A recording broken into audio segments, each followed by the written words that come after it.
I think it's really. I was telling somebody today at the gym. I was like, man, like I'm really living my dreams. Like I'm really Ooh, paid for the opportunity to showcase my talent as an actor. nice.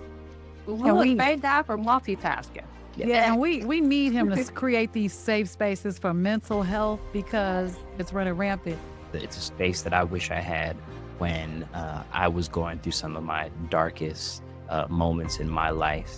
And hopefully, there's a young man who went through something similar, has gone through something similar, that can come to Walk Good and feel welcomed and be accepted into a space where they could just be.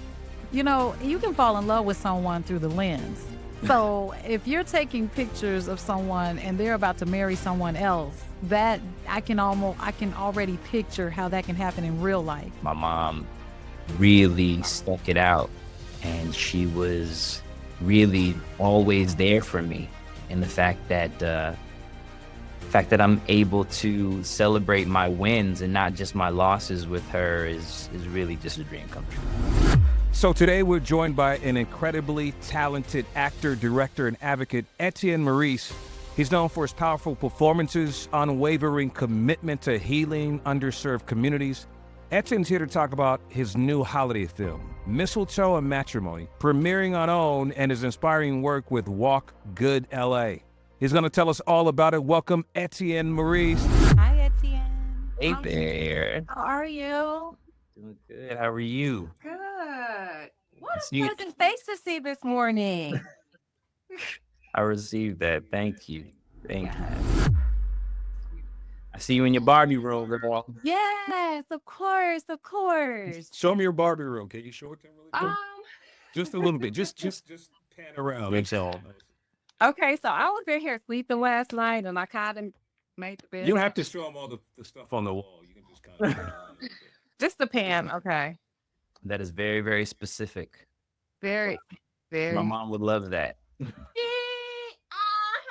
a Barbie girl. In the Barbie world. In the Yes. Barbie world. Yes. I love it. It's so awesome to have you here with us. I'm proud to Wow. be here. So has this been exciting for you? I'm so excited. I think it's really. I was telling somebody today at the gym. I was like, man, like I'm really living my dreams. Like I'm really Ooh, paid for the opportunity to showcase my talent as an actor. nice. And so it's a trip to me because I was gonna give up acting. And so the fact that, God was like, no, you have so much more to offer. Now I get to really show the world what I'm capable of doing in front of the screen. Why did you feel like you wanted to give it up? What happened? I think it was during COVID. It was during COVID, and Walk Good was really booming. So, my nonprofit organization, Walk Good LA, we provide safe, equitable healing spaces for underrepresented communities here in Los Angeles.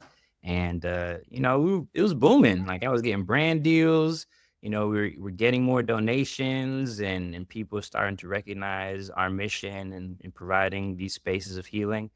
And, if I thought that was just going to be my life, just being the CEO of this nonprofit, which I would have been totally fine with. Yeah. But I think my reality kind of just shifted. And like I said, God was like, no, you have much more to do in this world and much more to offer. So I'm grateful every day. I'm pinching myself that I'm leading in my own film. And Look, we thank God for multitasking. yeah, and we need him to create these safe spaces for mental health because Lord knows we need it. It's like it's out there, it's running rampant. So when you have people go through the Walk Good LA process, how does that make you feel? Because I know it's we're waiting on you to be all warm and fuzzy about it, but how does it really make you feel when you know that you're providing a safe space for people's mental health? It's definitely a humbling experience because, you know, people are really tapping into their most vulnerable selves when they tap into their healing journey.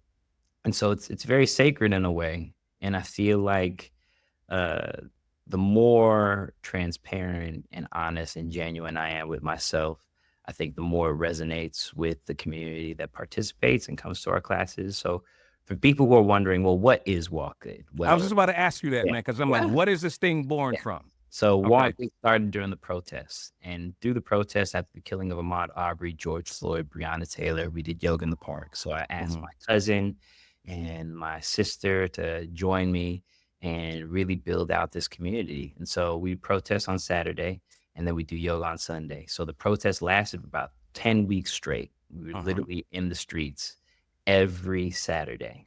And the yoga classes started to flourish, and people started to really participate and engage in doing yoga in the park with us. And it's nothing but Black folks. It's like a sea of like 400, 500 Black folks. Wow. And this is all while, I was building my community on Clubhouse, Right, right. where Rick and I were talking almost every day.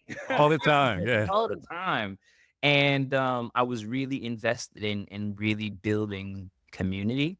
And Walk Good, now we are 4 years into our mission, and we have our own studio space, the Walk Good Yard, which we got through the help of Michael B. Jordan and Propel Fitness Water. And so now we offer yoga classes, mindfulness meditations, we offer workshops. We have a run club that we meet at the Walk Good Yard every Wednesday.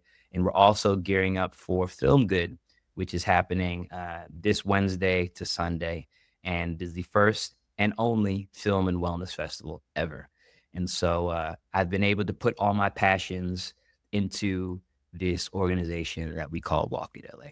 That's so dope. So talking about Walk Good, and sometimes when you step up to the podium, people want to know, okay, what's the deeper story? And I saw that you too, you walk good because you were also a victim of gun violence. Yeah, I was a survivor of gun violence. Yeah, Wow. a survivor. Yeah. Survivor. I was like, I have another friend who was also a survivor, and he helped me change my vocabulary around being a victim to being a survivor.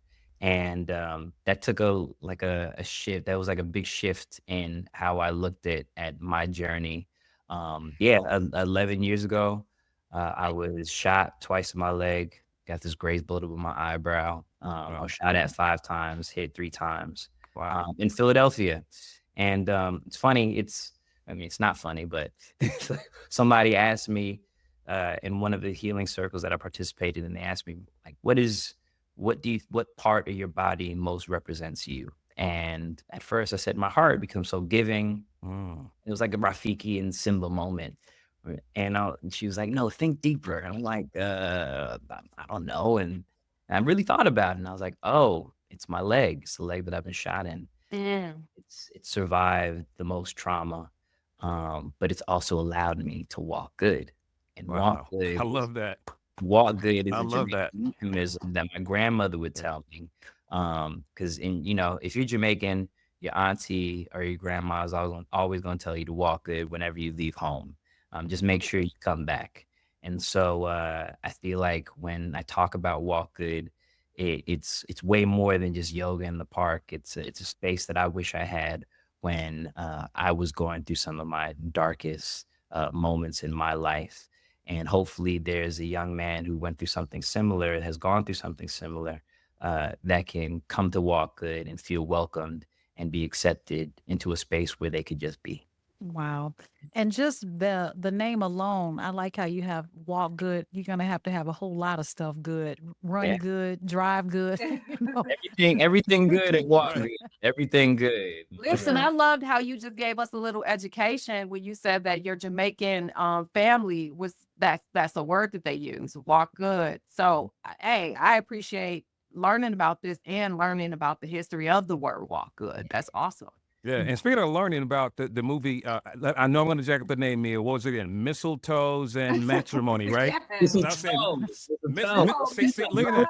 So Mistletoe and Matrimony. So tell us about it. So Mistletoe and Matrimony, starring myself and Ashley Sharp Chestnut, directed by Rhonda Baraka, is a story about a young woman, Olivia. She's a wedding planner. She's at the top of her game. And she's been put to the task of planning her little sister's wedding on Christmas Day of all days. And to make matters even wilder, her ex-boyfriend of 7 years, Isaiah, played by myself, shows up at her doorstep because he has been hired to be the photographer for the wedding. And so you see where these two kind of went wrong, and hopefully throughout the film you get to see where they could possibly go right. You know, you can fall in love with someone through the lens. So if you're taking pictures of someone and they're about to marry someone else, that I can already picture how that can happen in real life. Uh-huh. But but in the movie, you know, there's some emotional back and forth going on. And did you have to how deep did you have to submerge yourself into the character to become the character and be so convincing? Oh, I had to go super deep. I think there were a lot of parallels between myself and Isaiah. Do But tell. I think I think there are a lot of ways in which I'm similar to Isaiah. Obviously, being a photographer, I grew up always having a camera on my shoulder. And then I think there's a lot of issues when it comes to communication and addressing your needs in a relationship. I think was something that I had to really reflect on in my own relationship. You know, the month before we shot this film, I was getting married, Oh, and wow. there was a lot of work that I had to do within myself as I prepared to say I do. And before I even knew this, I was like, I don't know, whoever this brother is, he is so talented. And I remember my friend Norman Lee in LA. He's like, "Oh, you don't know who Etienne is?" And and he's like, "Well, who is he?" I work with his mother, Cheryl Lee Ralph. I know she has to be so proud of you, bro. Yeah, but she's Yeah. very, very proud. I think when I think of my relationship with my mom, it makes me want to cry because Wow. she's really been with me through it all, Wow. and she has really been a light in my life, and she's been my best friend I love throughout it that. all. And when I'm talking about the moment when I got shot, I talk about all the ups and downs I've had in my own life. My mom really stuck it out, and she was really always there for me. And the fact that I'm able to celebrate my wins and not just my losses with her is really just a dream come true. This is beautiful, man. That's awesome. Mistletoe and Matrimony, since I screwed up every name on the show. Thank you, LaDonna. December 14th on 9 p.m. Eastern, right? And on the next day, on Saturday, 15th, you get to watch it on Max. All right, y'all. Etienne. Yes, we're gonna do it again. It's not the last. All Okay. right. All Take right. care, Thanks so much. Etienne.